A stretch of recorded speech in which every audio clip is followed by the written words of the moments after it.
आप देख रहे हैं विचार क्रांति न्यूज। मैं विनोद भट्ट, सत्य की आवाज जनता के साथ। आइए एक नजर डालें आज की खबरों पर।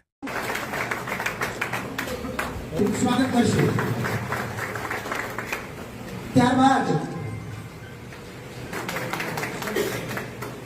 આપનું ખૂબ ખૂબ હાર્દિક સ્વાગત છે।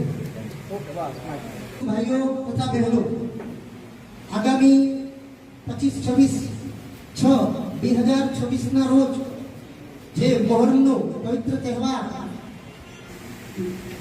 શાંતિ સમિતિની મીટિંગનું આયોજન કરી રહ્યા છે। આપણે મોટા ભાગે પોલીસ સ્ટેશન લેવલે શાંતિ સમિતિનું મીટિંગ કરીએ છીએ અને આપ બધા એ મીટિંગથી ખૂબ જ પરિત્રે ઉપસ્થિત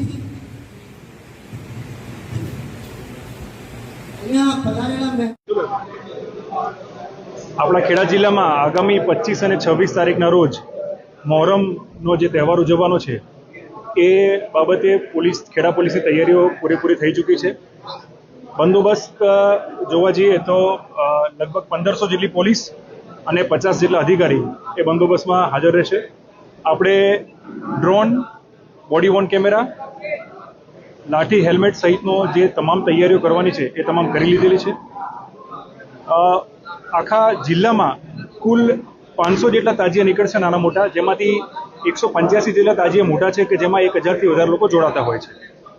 અને ખેડા જિલ્લાના તમામ જે સંવેદનશીલ પોલીસ સ્ટેશન છે એમાં પોલીસે છેલ્લા 3 દિવસથી એ ફૂડ પેટ્રોલિંગ, રૂટ સેનિટાઇઝેશન અને શાંતિ સમિતિની જે મિટિંગ કરવાની છે એ પૂર્ણ કરી છે। જેના ભાગરૂપે આજે નડિયાદ ટાઉન ખાતે જે નડિયાદમાં જે તાજિયા નીકળવાના છે તેની શાંતિ સમિતિની મિટિંગ રાખવામાં આવી હતી, જેમાં ખૂબ જ મોટી સંખ્યામાં હિન્દુ અને મુસ્લિમ આગેવાનો તેમજ તાજિયા કમિટીના જે આયોજકો છે તે હાજર રહ્યા હતા।